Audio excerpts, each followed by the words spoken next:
Hey everybody, it's Danny Burke with BurksBeat.com. Have two additional plays I'm putting on my Major League Baseball card for Monday, April 15th.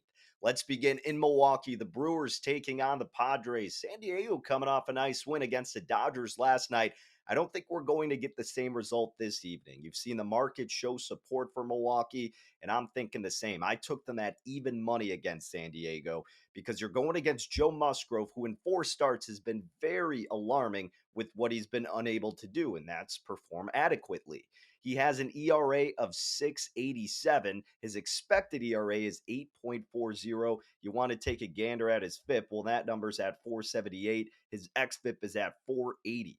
And his batting average of balls in play, which is a pitcher, you want sub 300. That is at 418 for Musgrove. And I realize that it's early, but taking a look at how these balls are being hit is still causing some concern because as a pitcher, you want a majority of the balls batted in play to be grounders, right? Or even fly balls, even though that can lead to home runs. You just don't want the percentage of hits being classified as line drives to be higher.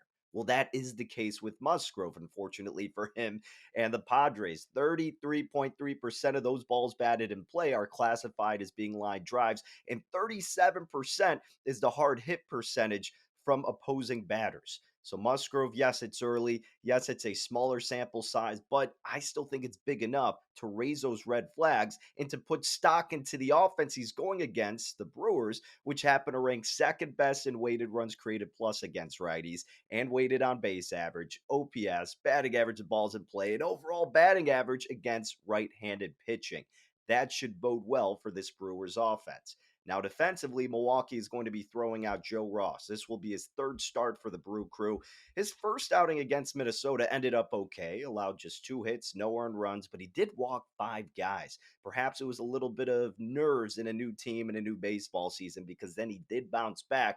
In his second start at Cincinnati, went 6.1 innings pitched. He only walked one guy and he struck out seven of them. His xBIP for that game specifically was 244. His line drive percentage is under 11%, and his ground ball percentage is almost at 60%. Again, the market is showing support.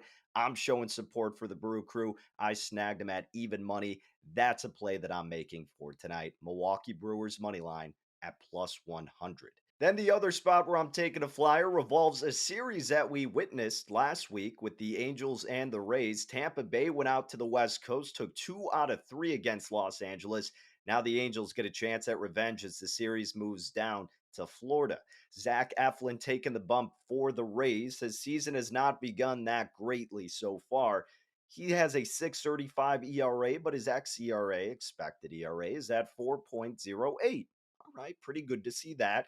And then his FIP is at 507, but his xFIP is 382.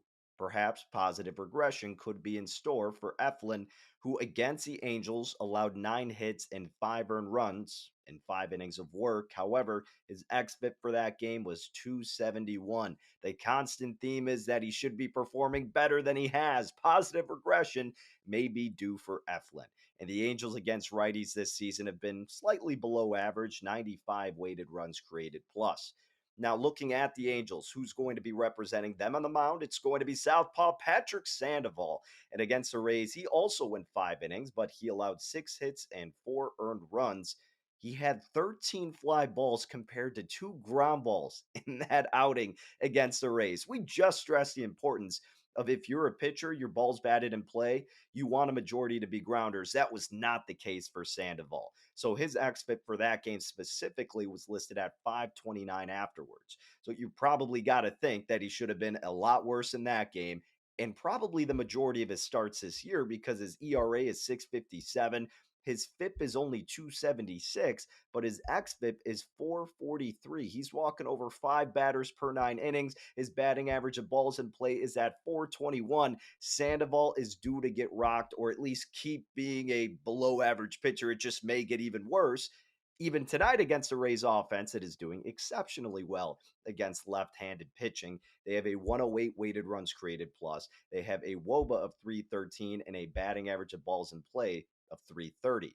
The market has shown heavy support for Tampa, moving them to as high as a minus 170 favorite. I agree with the movement. I agree with the support. I'm not willing to lay that much on the money line, though. So, yes, I would look in the capacity of the run line, but I do have hesitation with minus one in the hook because Tampa Bay features the league's worst bullpen ERA. They are at 6.23.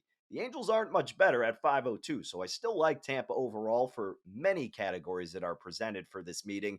But I'm going to go with a little more security, the flat run line, which I've implemented before, minus 120, the best price I've seen offered at both Bet Rivers and DraftKings. So that's what I'm rolling with for my other plays in today's MLB card. Best of luck, and make sure you subscribe to BurkeSpeed.com and the podcast on Spotify and Apple.